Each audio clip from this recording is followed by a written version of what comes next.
নমস্কার সকল শ্রোতা বন্ধুদের, আমি অয়ন। আপনাদের কিশোরয় ছোটবেলার সাথের ইউটিউব চ্যানেলে পুনরায় স্বাগত।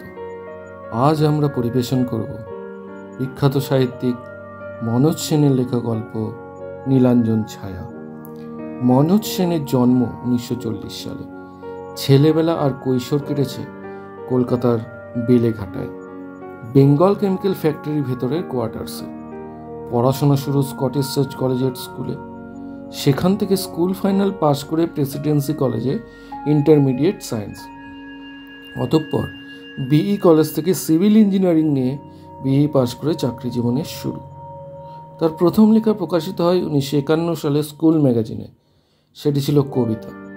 1972 সালে প্রথম সাহিত্য পত্রিকা রোমাঞ্চতে গল্প প্রকাশিত হয়। এরপর টানা 20 বছর রোমাঞ্চ পত্রিকায় রহস্য, অলৌকিক, বিজ্ঞানভিত্তিক রূপকথা ইত্যাদি মিলিয়ে প্রায় 1000 পাতা ছোট ও বড়দের উপযোগী কাহিনী লিখেছেন। শ্রী শান্তিপ্রিয় বন্দ্যোপাধ্যায় ও ডক্টর অনিশ দেব আবার লেখা শুরু করান 2001 সালে। রোমাঞ্চ ছাড়া লিখেছেন সাপ্তাহিক বর্তমান, নবকল্লোল, শুকতারা, কিশোর ভারতী, সাহানা, পরমা ইত্যাদি পত্রিকায়। মহিলা গোয়েন্দা চরিত্র দময়ন্তী দত্তগুপ্ত ও খুদে গোয়েন্দা সাগর রায়চৌধুরীকে নিয়ে লিখেছেন তিনি অনেক কাহিনী। 2008 সালে প্রথম প্রকাশিত বই কালরাত্রির প্রকাশক ছিলেন নিজেই। এরপর দীর্ঘ কয়েক বছরের নীরবতা কাটিয়ে বুক ফ্রম থেকে প্রকাশিত হয়েছে তার একাধিক একক সংকলন। শুরু হচ্ছে আজকের কাহিনী নীলাঞ্জন ছায়া।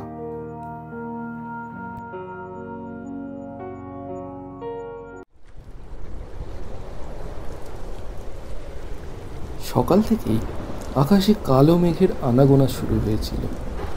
দুপুর হতে না হতেই চারদিক অন্ধকার হয়ে এলো। পাঁচতলার ওপরে বাতাসের জোরটা বেশি। সজল হাওয়ায় পর্দাগুলো মেঝের সঙ্গে প্রায় সমান্তরাল হয়ে উঠতে লাগলো।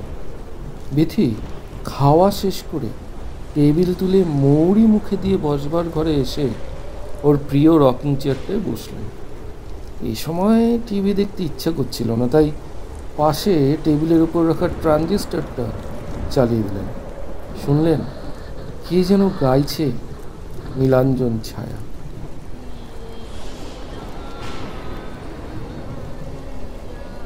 মনে মনে ভাবলেন আজ রাত্রেই তো গৌতম ট্যুর থেকে ফিরছে, কাজেই কান্ত বিরহ কান্তারে আর বেশিক্ষণ থাকতে হবে না। গানটা ভালো করে শুনবার জন্য চোখ বুজে শরীরটা এলিয়ে দিলেন বিথি। শুনতে শুনতে ওর সমস্ত দেহ মনে এক তৃপ্ত, প্রশান্ত, মধুর অনুভূতি আস্তে আস্তে ছড়িয়ে পড়তে লাগলো। পাঁচতলার উপরে ভিজে মাটির গন্ধ আসে না, তবু যেন কল্পনায় তার ছেলেবেলাকার সেই অতি পরিচিত সুবাস বেল, জুই আর কিয়া ফুলের গন্ধে মিশে সমস্ত সত্তাকে অধিকার করে নিতে আরম্ভ করল। যেমন হতো হরিমোহনপুরের সোমারভিল কেমিক্যাল ওয়ার্কার্সের স্টাফ কোয়ার্টার্সে তার ছেলেবেলায়। ভাবা যায় না যে তার ছেলে মেয়েরা প্রফুল্ল কদম্ববন যে কী বস্তু তা জানেই না। ঘন মেঘের ছায়ায় জামের বনে যে অন্ধকার গাঢ় হয়ে আসে, বাগান থেকে ভেসে আসে আশ্চর্য সুগন্ধ, সে সম্পর্কে তাদের কোনো ধারণাই নেই। তার মনে হতে লাগলো যেন তার জীবন থেকে সেই বেঁচে থাকার তীব্রতাটা কখনোই সম্পূর্ণভাবে হারিয়ে যায়নি। কলকাতার ধুলো ধোয়া ট্রাম বাসের ঘরঘরানি আর অসংখ্য মানুষের ঠেলাঠেলি তার অস্তিত্বের সেই অংশটাকে কোনোদিনই মুছে ফেলতে পারেনি। এই চিন্তার মধ্যেই রাজার মতো প্রচণ্ড বজ্রপাতের ডঙ্কা বাজিয়ে ঝমঝম করে বৃষ্টি এলো। ভীতির মনে হলো এক্ষুনি যেন রান্নাঘরের টিনের চালের উপরে বৃষ্টির জল তরঙ্গের আওয়াজ ভেদ করে এসে মা বলবেন, ওরে জানলাগুলো বন্ধ কর, ঢিপসি হয়ে বসে না থেকে বাইরের কাপড়গুলো তুলে আনতে পারছিস না? তোর বাবা তো একটা ছাতা নিয়েও যায়নি, ভিজে ঢোল হয়ে ফিরবে।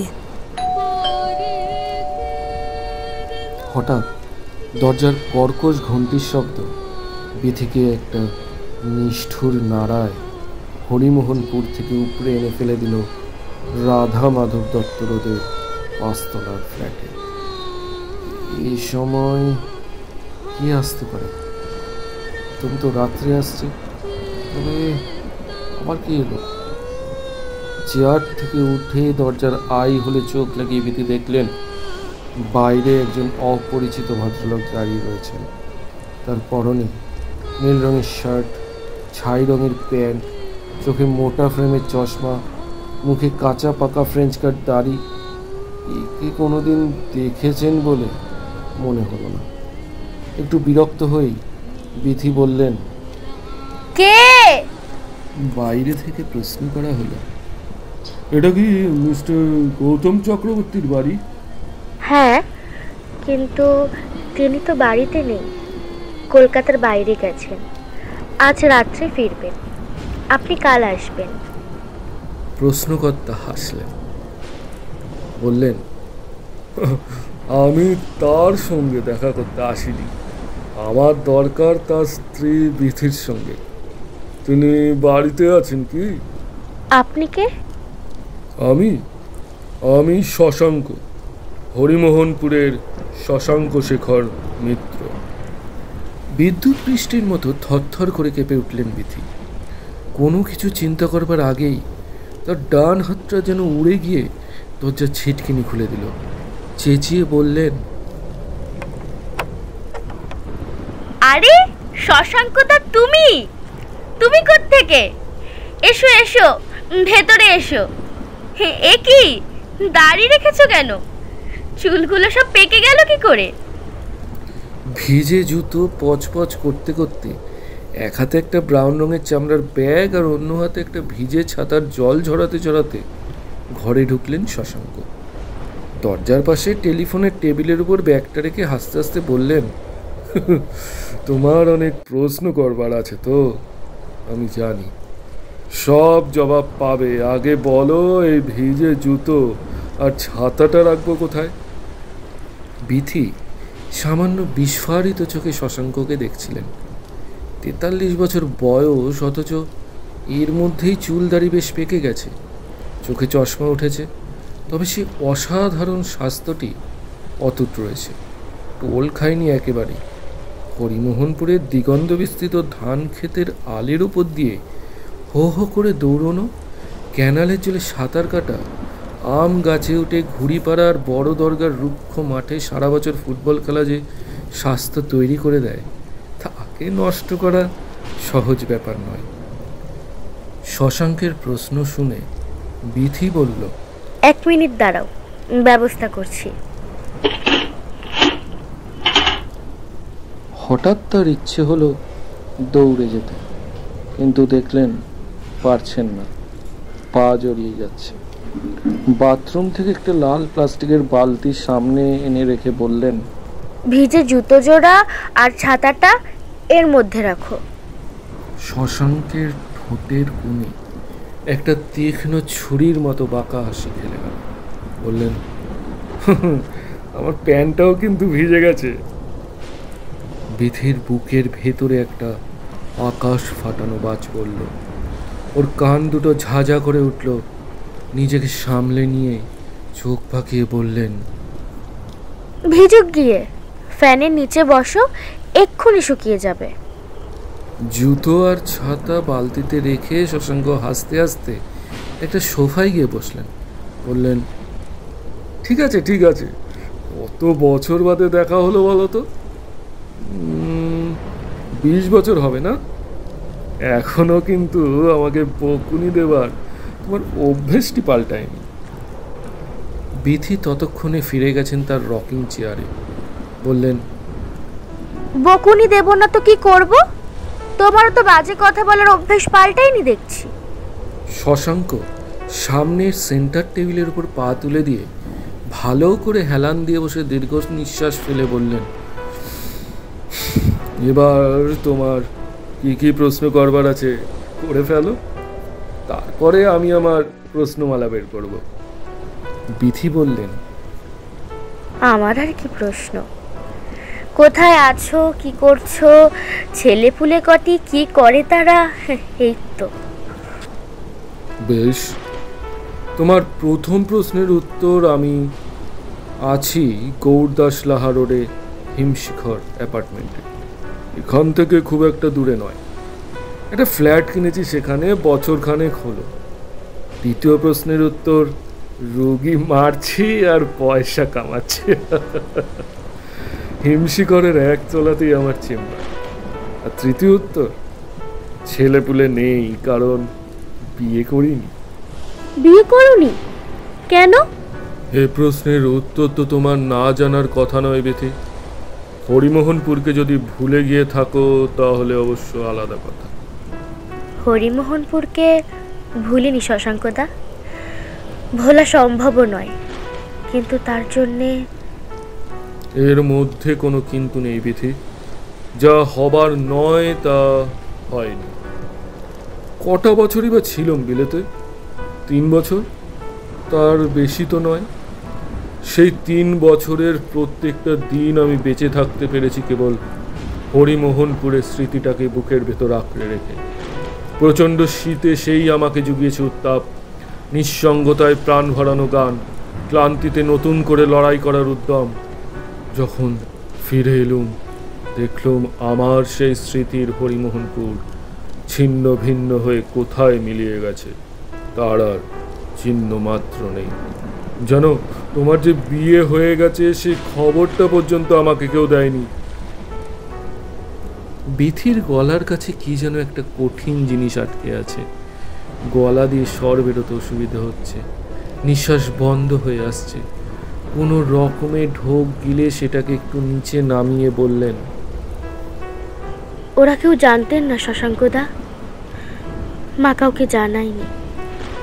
তুমি বিলেত যাবার 10 দিনের মধ্যে বাবা অ্যাক্সিডেন্টে মারা গেলেন, আর সেই আঘাতে মা কিরকম যেন কিংকর্তব্য বিমূঢ় হয়ে গেল। আমিও ভাবতে পারিনি যে তার 1 মাসের মধ্যে সমস্ত টাকা পয়সা বুঝিয়ে দিয়ে সোমারভিল কেমিক্যাল আমাদের ঘাড় ধরে বাড়ি থেকে বের করে দেবে। আমরা তখন অকুল পাথারে, আর 1 মাস থাকবার অনুমতির জন্যে হেন কোনো লোক নেই যার কাছে আমরা দরবার করিনি। কিন্তু লাভ হয়নি কিছুই। কেউ এগিয়ে এসে একজন সামান্য সুপারভাইজারের স্ত্রী আর তার মেয়েকে সাহায্যের হাত বাড়ানোর প্রয়োজন মনে করেনি। এমনকি কিছু বাড়তি মালপত্র কয়েকদিনের জন্য রাখার দায়িত্ব পর্যন্ত কেউ নিতে চায়নি। ফলে মালপত্র নিয়ে আমরা যখন হাওড়া স্টেশনে এসে নামলুম, তখনও জানি না কোথায় গিয়ে উঠব। তাই রাগে মা হরিমোহনপুরের সঙ্গে সমস্ত সম্পর্ক ত্যাগ করেছিল। আমি এরকমই কিছু অনুমান করেছিলাম। কিন্তু তোমার যখন বিয়ে ঠিক হলো তখন তুমি একবার হরিমোহনপুরে আমার বাবা মার কাছে গেলে না কেন? গিয়েছিলাম শশাঙ্কদা, সব লাজ লজ্জা বিসর্জন দিয়ে গিয়েছিলাম। ওরা আমার সঙ্গে খুবই সস্নেহ ব্যবহার করেছিলেন, কিন্তু তোমার ঠিকানা দেননি, বলেছিলেন হারিয়ে গেছে। এরপর আমার আর কিছু করবার ছিল না। যদিও আজ বলা নিরর্থক, তবু তার কারণটা তোমাকে বলছি। হাওড়া স্টেশন থেকে বেরিয়ে আমরা জ্যাঠামশাইয়ের বাড়িতে গিয়েছিলাম আশ্রয়ের সন্ধানে। জ্যাঠাইমা পরিষ্কার জানিয়ে দিলেন যে ওখানে আমাদের স্থান হবে না। সেখান থেকে মার বড় মামার কাছে, সেখানে থাকতে পেলুম। সেটা যে কত বড় পাওয়া, যাদের সামনে একমাত্র বিকল্প ফুটপাত, তারা ছাড়া আর কেউ তা বুঝতে পারবে না। তাই আমার মামাতো ভাই শম্ভু, তার স্ত্রী নন্দাভবতী যখন তার মাস্তুতো ভাই গৌতমের সঙ্গে আমার বিয়ের প্রস্তাব আনলো, তখন সেটা অস্বীকার করবার মতো ক্ষমতা আমাদের ছিল না। সদ্য বিয়ে পাশ করা 20 বছর বয়সের একটি মেয়ের পক্ষে বিদ্রোহ করা তখন আত্মহত্যার নামান্তর হতো। পায়ের তলায় যেটুকু সামান্য মাটি, সেটা যে কোনো মূল্যে আঁকড়ে থাকাই তখন আমাদের একমাত্র লক্ষ্য। আমার মায়ের কথা ভেবে আমাকে রাজি হতে হয়েছিল। হয়তো ভালোই করেছিলে যে আমার কথাটা আর ভাবনি, কিন্তু আমি আজ সেই জন্য আর কিছু না হোক মুক্ত বিহঙ্গ হয়ে থাকতে পারছি। কিন্তু মুক্তি আমি চাইনি বিথি, আমি বন্ধনই চেয়েছিলাম। সেই সোনার খাঁচাটার সন্ধানে বিলেত থেকে ফিরে পাগলের মতো কলকাতার রাস্তায় রাস্তায় ঘুরে বেরিয়েছি। কত লোকের কাছে অশ্রাব্য গালিগালাজ শুনেছি, কত জায়গায় মার খেতে খেতে বেঁচে গেছি। তবু সেই খোঁজা তো আজও বন্ধ হলো না। কোনো সুন্দরী মেয়ে দেখলে থমকে দাঁড়াই, খুঁটিয়ে খুঁটিয়ে তার মুখে আরেকটা মুখ খুঁজি। লোকে ভাবে আমি দুশ্চরিত্র বদমাস, তা সবের আমি কেয়ার করিনি। কাকে তুমি খুঁজছো শশাঙ্কদা? সেই বিথি তো আর নেই। হরিমোহনপুরের মতো সেও তো আজ কেবল একটা স্মৃতি। না বিথি না, হরিমোহনপুর আমার কাছে কেবল একটা স্মৃতি নয়, আমার বেঁচে থাকার জন্য দরকারি অন্যান্য অবশ্য প্রয়োজনীয় জিনিসের মতোই তা বাস্তব। আমি তাকে হাত বাড়িয়ে ছুঁতে পারি। বিশেষ করে জবে থেকে রাজলক্ষ্মী কলেজের ফার্স্ট ইয়ারের একটি দুবিনীনি করা শান্তশিষ্ট মেয়ের সঙ্গে আমার ঘনিষ্ঠতা, তবে থেকে আমার জীবনের সঙ্গে সে ওতপ্রোতভাবে জড়িয়ে গেছে। তাকে তাকে কেবল একটা স্মৃতি বলে এড়িয়ে যাব, তার কি কোনো উপায় আছে? বিথির মনে হলো যেন তার ঘরের সুস্থ মসৃণ আর কঠিন দেওয়ালগুলো আস্তে আস্তে ভেঙে পড়ে যাচ্ছে। তাদের আটকানো দরকার, কিন্তু আটকাবেন কি করে? তাদের ভিতগুলো যে কবে নড়বড় হয়ে গেছে টেরই পাননি। কিসের যেন একটা ঘুণ পোকা তার অজান্তে তাদের কুড়ে কুড়ে খেয়ে ফেলেছে। অথচ দেওয়ালগুলো না থাকলে অনভ্যস্ত আকাশের নিচে বাঁচতে পারবেন কি? তাই বিথি নিজেকে দিয়ে বলালেন, ওসব কথা থাক শশাঙ্কদা, তার চেয়ে বলো আমার ঠিকানা পেলে কোত্থেকে? চেষ্টায় কি না হয় শেষটায়। তোমাদের এই বাড়িতে আমার এক রোগিণী আছেন। দিন 10 আগে তাকে দেখতে এসে তোমাকে দেখলুম গাড়ি থেকে নামতে। তোমাকে চিনতে কিন্তু এতটুকু অসুবিধে হয়নি জানো। রবীন্দ্রনাথের খ্যাপা পরশ পাথর চিনতে পারেনি, এই খ্যাপা কিন্তু পারল। শুধু একটু মোটা হয়েছ এই যা। তোমার সব খবর আমার সেই রোগিণীই দিলেন। তোমার গৃহকর্তার বদলির চাকরি, এতদিন বাইরে বাইরে কাটিয়ে বছর কানেক আগে এসেছেন কলকাতার হেড অফিসে। তার রিটায়ারমেন্টের আগে এটাই বোধহয় শেষ পোস্টিং। মাস 6 আগে এই ফ্ল্যাটটা কিনে এখানে এসেছেন। তোমাদের ভারতবর্ষের অনেক শহরেই ঘুরতে হয়েছে। তোমার ছেলে ইঞ্জিনিয়ারিং পড়ছে পুনেই, আর মেয়ে পড়ছে দিল্লির মিরান্ডা হাউসে। পরিপূর্ণ সংসার। গলার মধ্যে শব্দ করে হাসলেন বিথি, বললেন, হ্যাঁ, পরিপূর্ণ সংসারই বটে। ছেলে মেয়ে দুটো সারা জীবনই কাটালো হোস্টেলে। হাজবেন্ড মাসের মধ্যে 15 দিন ট্যুরে। আমি উৎকণ্ঠ হয়ে এই পরিপূর্ণ সংসার সাজিয়ে বসে থাকি, কে কবে কখন এসে আমাকে ধন্য করবে সেই আশায়। আজ আমার সব ভালোবাসা, স্নেহ, প্রেম, আকাঙ্ক্ষা আটকে রয়েছে বাড়ির কতগুলো ফটো অ্যালবামের হলদে হয়ে আসা ছবির মধ্যে। শশাঙ্ক গম্ভীর হয়ে গেলেন। চশমাটা খুলে মুখের উপর হাত বুলিয়ে বললেন, জানো বিথি, আমি চিরকাল ভাবতুম, এখনো ভাবি, যে তোমার আর যাই কিছু প্রাপ্য হোক না কেন সেটা নিঃসঙ্গতা নয়। অনেকে হয়তো তোমাকে জানে সুন্দর, শান্ত, গম্ভীর আর অন্তর্মুখী বলে, কিন্তু আমি জানি তোমার মধ্যে ছটফট করে বেড়াচ্ছে একটা পাগলা ঘোড়া। বেড়া ভেঙে মুক্ত মাঠের ওপর বেরিয়ে এলে তার উদ্দাম উল্লাস আর হৃষ্টরেশ্যা আমি যা আজও শুনতে পাই। বিথির সমস্ত শরীর যেন অবশ হয়ে আসতে লাগলো। অতীতের তীর থেকে আসা ঝরা ফুলের কান্নায় তার দু চোখে জল ভরে এলো। আপ্রাণ চেষ্টা করেও তা ঠেকাতে পারলেন না।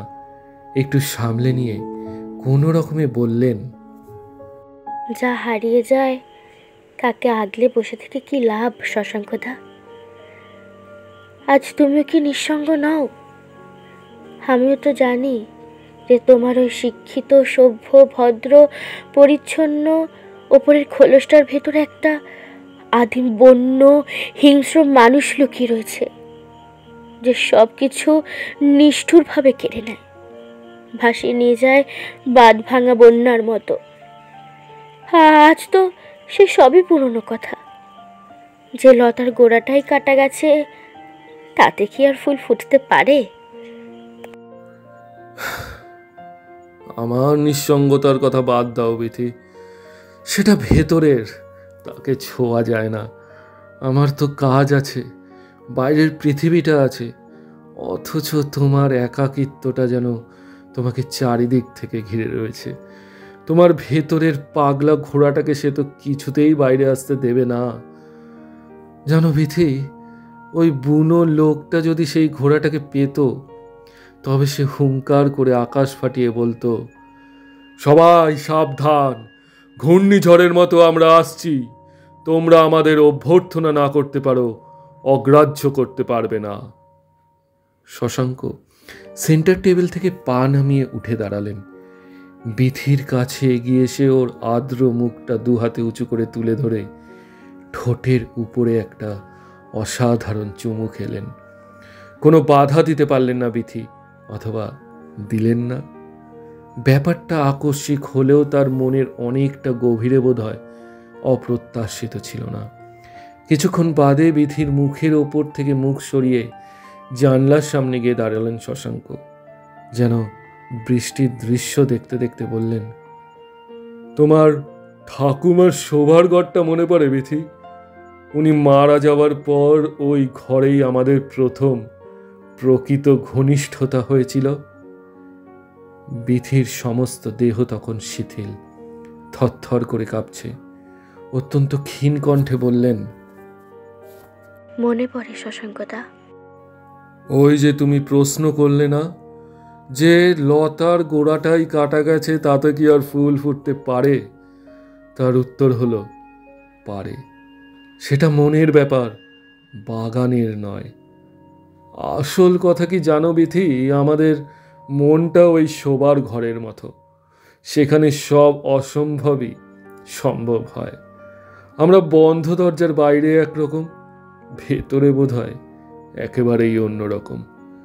যে ভীরু কিশোরীটি সবার কাছ থেকে নিজেকে বাঁচানোর জন্য সবসময় নিজেকে আঁচল দিয়ে ঘিরে রাখে, সেই শোবার ঘরের ভেতরে অক্লেশে উলঙ্গ হয়, নিজেকে নির্ভয়ে নিঃশেষে বিলিয়ে দিতে চায়।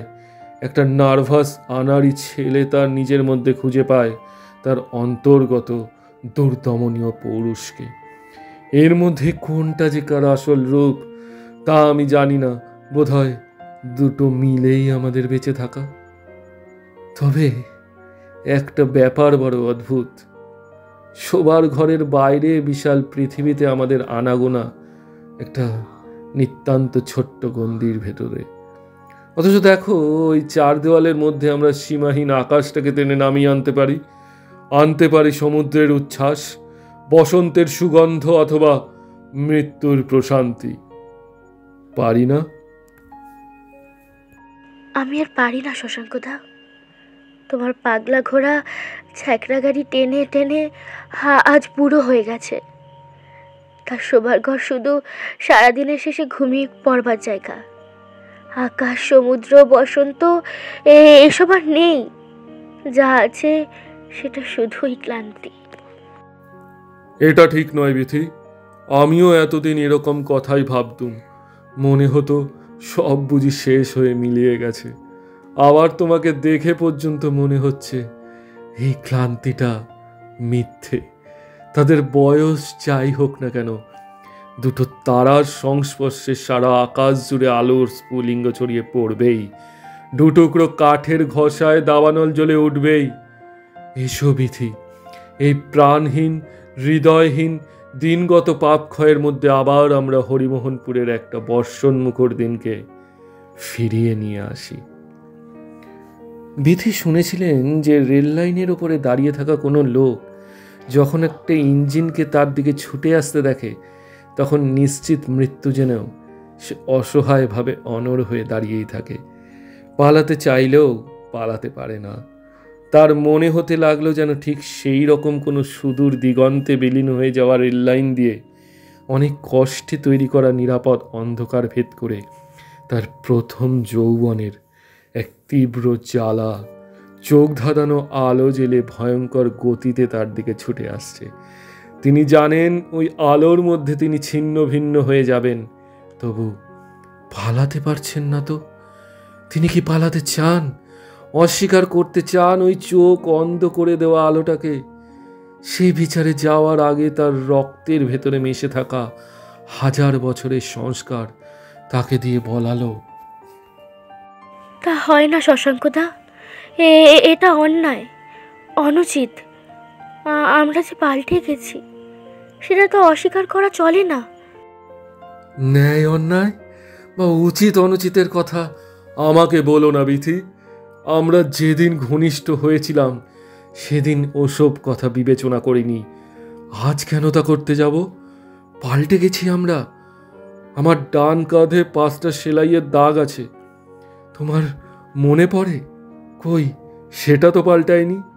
তোমার নাভির ঠিক পাশে একটা লাল তিল ছিল, সেটা কি পাল্টেছে? আমাদের বুকের ভেতরে ভালোবাসা, সাহচর্য আর সুখের জন্য যে উজ্জ্বল বাসনাটা ছিল, সেটা পাল্টেছে। আর সমাজের প্রতি কর্তব্য, যা সত্যি, যে একান্ত অবশ্যম্ভাবী, তাকে অস্বীকার করাটা মূর্খতা, কর্তব্য পালন নয়। এসো বিথি, চলো আমরা শোবার ঘরে যাই। আমি দরজাটা খুলে রাখবো, তোমাকে আসতে হবে, আসতেই হবে। শশাঙ্ক দীর্ঘ এবং দৃঢ় পদক্ষেপে শোবার ঘরে গিয়ে ঢুকলেন। দরজাটা খুলে দিলেন হাট করে। বিথি নিজেকে আটকে না রাখার আপ্রাণ চেষ্টায়, চোখ বুজে তার কম্পিত শরীর আর মনকে আয়ত্তে আনার চেষ্টায় নিজেকে ব্যাপৃত করলেন। হঠাৎ আবার একটা দীর্ঘ কর্কশ ঘণ্টির শব্দে চমকে চেয়ার ছেড়ে উঠে দাঁড়ালেন বিথি। তার বুকের ভেতরে একটা ভয়ঙ্কর আতঙ্ক ধরফর করে উঠল। এবার নিশ্চয়ই গৌতম।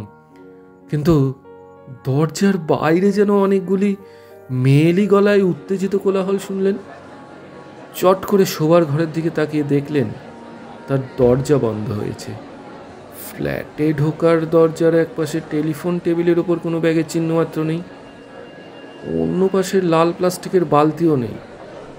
তবে কি গান শুনতে শুনতে ঘুমিয়ে পড়েছিলেন আর এতক্ষণ স্বপ্ন দেখছিলেন? কি অদ্ভুত জীবন্ত স্বপ্ন! এখনো যেন তার মুখের উপর আরেকটা সুগন্ধি মুখের স্পর্শ লেগে রয়েছে। দীর্ঘ নিঃশ্বাস ফেলে আঁচল দিয়ে মুখ মুছে দরজা খুললেন বিথি। করিডোরে 5তলার যাবতীয় ফ্ল্যাটের মহিলাদের উত্তেজিত জটলা। পুনরায় বেল বাজানোর জন্য উদ্যত 503-এর দীপ্তি ঘোষ বললেন, এই যে, ঘুমোচ্ছিলি না? চোখ মুখ ফোলা ফোলা দেখছি। কখন থেকে বেল বাজাচ্ছি। এদিকে এ বাড়িতে যে কত ভয়ঙ্কর সব ঘটনা ঘটে যাচ্ছে, তার খোঁজ রাখিস? বিথি আশ্চর্য হয়ে বললেন, ভয়ঙ্কর ঘটনা? কি হয়েছে? একটা মারাত্মক খুনি এ বাড়িতে ঢুকে পড়েছে। একগাদা পুলিশ সারা বাড়িটা ঘিরে ফেলেছে। এখন প্রত্যেক ফ্ল্যাটে ফ্ল্যাটে ঢুকে তল্লাশি চালাচ্ছে। 506-এর আলপনা মৈত্র চোখ গোল গোল করে বলল, হ্যাঁ বিথিদি, লোকটা নাকি সাইকোপ্যাথিক মার্ডারার। আমার ননদ একটু আগে কলেজ থেকে ফিরেছে, নিজের থেকে শুনে এসেছে। এই কথার মধ্যে ভিজে ছাতা ঝাড়তে ঝাড়তে লিফট থেকে বেরোলেন 508-এর রণদেব হাজরা। বছর দুয়েক হলো চাকরি থেকে অবসর নিয়েছেন। বেরিয়েই ভিড় দেখে বললেন, এ কি, আপনারা এখানে দাঁড়িয়ে রয়েছেন কেন? যান, যে যার ফ্ল্যাটে চলে যান, এক্ষুনি পুলিশ এসে পড়বে। আলপনা বলল, যাচ্ছি মেসোমশাই, তবে আগে শুনি আপনি নিজের থেকে কি শুনে এলেন। তিস্তা বলল লোকটা নাকি সাইকোপ্যাথিক মার্ডারার। রণদেব বললেন, আমি নিচে ডিটেকটিভ ডিপার্টমেন্টের 2জন অফিসারের কাছে যা শুনে এসেছি তাই বলছি। ভিড়টা রণদেবের চারদিকে ঘন হয়ে এলো। রণদেব বললেন, আমিও শুনলুম লোকটা ডাক্তার, বিলিতি ডিগ্রি আছে, হার্ট স্পেশালিস্ট আর সাক্ষাৎ শয়তান। রুগীদের বাঁচানোর চেয়ে মারার দিকেই তার ঝোঁকটা বেশি। অন্তত 2 জন রুগী আর 6 জন রুগিনী যারা সঙ্গে কাউকে না নিয়ে একাই হিমশিকর অ্যাপার্টমেন্টের চেম্বারে গিয়েছিলেন তারা নিখোঁজ। এদের সকলেরই জীবনের ইতিহাস আবার এমনই যে ডাক্তার দিব্যি তার আড়ালে আশ্রয় নিয়ে বেঁচে আছে। সে নাকি মিষ্টি মিষ্টি কথা বলায় মহা ওস্তাদ। এদের দুর্বলতার সুযোগ নিয়ে ভুলিয়ে ভালিয়ে যখন চেম্বারে কেউ নেই সেই সময় নিয়ে এসে এদের খুন করেছে। পরে তাদের কয়েকজনের দেহ কলকাতার বাইরে বিভিন্ন জায়গায় পুলিশ আবিষ্কার করে। এর প্রথম স্ত্রীও নাকি নিখোঁজ। ডাক্তার বলে সে নাকি তার প্রেমিকের সঙ্গে পালিয়েছে। তবে পুলিশের ধারণা অন্যরকম। 2 নম্বর স্ত্রী এবং তার মাকে তো একেবারে গলা কাটা অবস্থায় পাওয়া যায় নৈহাটি স্টেশনের রেল লাইনের ধারে। কিন্তু ডাক্তার এমন অকাট্য অ্যালিবাই তৈরি করে যে পুলিশ তাকে ছুঁতে পারে না। 3 নম্বরটা শুনলাম এখনো টিকে আছে। আজ সকালেও বেটা একজন রুগিনীকে চেম্বারে নিয়ে এসে তাকে ধর্ষণ করেছিল। পরে অবশ্যই তাকেও হারিয়ে যেতে হয়। তা সেই সময় একজন ইলেকট্রিশিয়ান ঘটনাটা দেখে ফেলে। সেই গিয়ে কমপ্লেক্সের সবাইকে জানায়, সঙ্গে সঙ্গে পুলিশকে খবরটা দেওয়া হয়। দীপ্তি বললেন, তা ওখান থেকে সবাই মিলে আমাদের এখানে চলে এলো কি করে? যত ঝামেলা। আগে শুনুন তো। ডাক্তার বিপদ আঁচ করে ফেলে। পুলিশ তো অনেক দিনই তককে তককে ছিল। তারা হুড়মুড় করে এসে পড়েছে দেখে সে গাড়ি নিয়ে পালাচ্ছিল। তারাও তখন তার পেছনে ছোটে। লোকটা তখন উপায়ন্ত না দেখে এখানে ঢুকে এসে গাড়ি থেকে নেমে বাড়ির ভেতরে চলে যায়। পুলিশও সঙ্গে সঙ্গে বাড়ি ঘেরাও করে ফেলে, তার সব পালাবার রাস্তা বন্ধ করে দেয়। অতএব এমন ইঁদুর কলে পড়ে যে লোকটা এখনো এই বাড়িতেই রয়েছে তাতে কোনো সন্দেহ নেই। কাজেই আপনাদের কর্তব্য হলো নিজের নিজের ফ্ল্যাটে গিয়ে পুলিশের অপেক্ষা করা, আর যতক্ষণ না তারা আসছে ততক্ষণ দরজা বন্ধ রাখা। ঠিক এই সময় সিঁড়িতে অনেকগুলো ভারী জুতোর দুপদাপ আওয়াজ পাওয়া গেল। মুহূর্তের মধ্যে করিডোর ফাঁকা হয়ে গেল। কেবল তার ফ্ল্যাটের খোলা দরজার সামনে স্তম্ভিত বিথি প্রস্তর মূর্তির মতো দাঁড়িয়ে রইলেন। উদ্ধত রিভলভার হাতে একজন পুলিশ অফিসার সিঁড়ি দিয়ে উঠে এলেন, সঙ্গে 3 জন রাইফেলধারী কনস্টেবল। সামনেই বিথিকে দেখে তরবর করে বলে গেলেন, ম্যাডাম, আপনার ফ্ল্যাটে কি ব্লু শার্ট পরা আর গ্রে ট্রাউজার পরা, মাথায় কাঁচা পাকা চুল, মুখে সেই রকম ফেন্সার দাড়ি, চোখে চশমা, ডাক্তারের ব্যাগ হাতে শশাঙ্ক শেখর মিত্র বলে কোনো লোক একটু আগে এসে ঢুকেছে? নিঃশব্দে ভাবলেশহীন মুখে যন্ত্রচালিতের মতো হাত তুলে শোবার ঘরটা দেখিয়ে দিলেন বিথি। শুনছিলেন নীলাঞ্জন ছায়া, রচনা মনোজ সেন, গল্প পাঠে এবং শশাঙ্ক শেখর মিত্রর চরিত্রে আমি অয়ন, বিথির চরিত্রে স্নেহা, বিথির মার চরিত্রে বর্ণিতা, দীপ্তি ঘোষের চরিত্রে মৌসুমী, আলপনা মৈত্রের চরিত্রে শ্রেয়সী, রণদেব হাজরার চরিত্রে শুভজিৎ, পুলিশ অফিসারের চরিত্রে দীপঙ্কর, শব্দগ্রহণ, সঙ্গীত সংযোজন এবং এডিটিংয়ে অয়ন, পোস্টার ডিজাইনে অঙ্কিতা পোদ্দার, নির্দেশনায় টিম কিশোর। নিজেদের গল্প পাঠান ডেসক্রিপশনে দেওয়া আমাদের মেল আইডিতে। আমাদের সাথে জুড়ে থাকুন ফেসবুক এবং ইনস্টাগ্রামের লিঙ্ক ডেসক্রিপশনে। ধন্যবাদ। সাথে থাকবেন। আরও অনেক রহস্য, ভৌতিক, কৌতুক, অলৌকিক গল্প আপনাদের আমরা শোনাবার জন্য প্রস্তুত। দেখা হবে আগামী গল্পে। আজকের মতো বিদায়।